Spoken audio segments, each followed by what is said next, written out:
All right, I'm gonna start doing longer, more serious videos, even though they don't get as many views, because there's a lot of stuff that I feel the need to say on my channel that just isn't, just can't be communicated in a few shorts. So, um, what I'm gonna say here is, I think that you know I watched some of what If Alt Hist was saying. And kind of got the impression that it's like, okay, well, right now everything's kind of screwed, so there's not really much we can do. Our lives are just going to suck. That was before the election. At this point, Donald Trump won the election. Um, and the most likely foreseeable future for the country, I think, is that things will generally get better. There will be some problems. I think that there will be, you know, some degree of political turmoil. I don't know exactly how extreme it's going to be, but I do think that there will be rebellions in some parts of the country, but for the most part, we should all assume Trump's in charge now. Things are going to get better, and that means it's also time to start taking responsibility.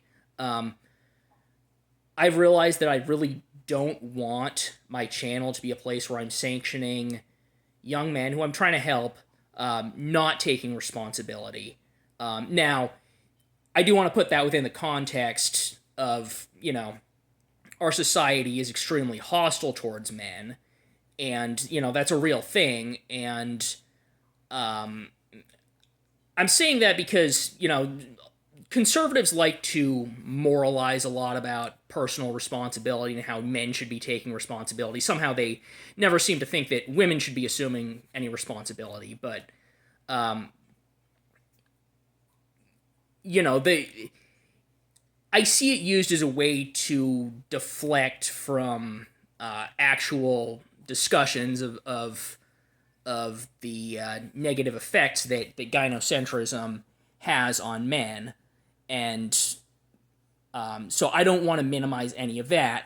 But even so, everybody's default state of existence should be assuming that you have to take responsibility for your own well-being. You have to take the actions that are most likely to make your life better. And as of right now, I'm working on rebuilding my social circle. That's a whole rant that I won't go into right now. But I've got some interesting stories there.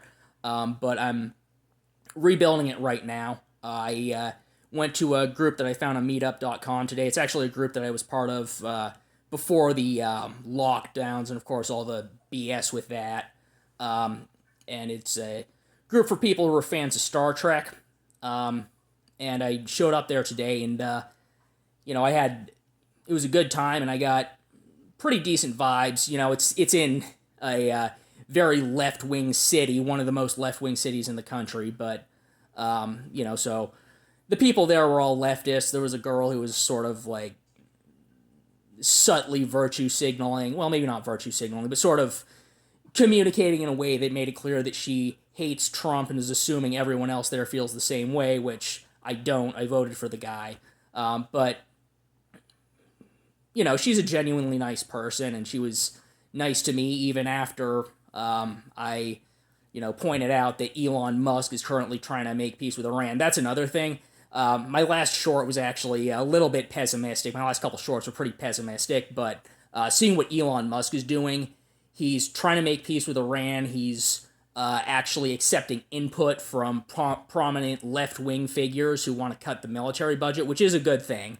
I think that America needs to get out of all these foreign wars. We need to actually be principled about putting America first. And we also need to stop, the human rights record from or the human rights consequences of our foreign military actions has historically not been good, which, is especially a big problem when war intrinsically involves, you know, usually a lot of civilians dying, which is a moral evil in itself. But, then when the consequences are you actually make human rights around the world worse as a result of the political outcome, that's not a good thing. So we need to get out of these wars. We need to make peace with Iran, and I'm glad that Elon Musk is making peace with Iran. I'm glad that he is willing to listen to people who he disagrees with ideologically about suggestions for cutting the military.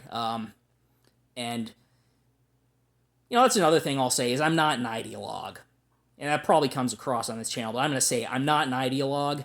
I think that the American people need to come together and take back control of the political system. I think we need voting reform.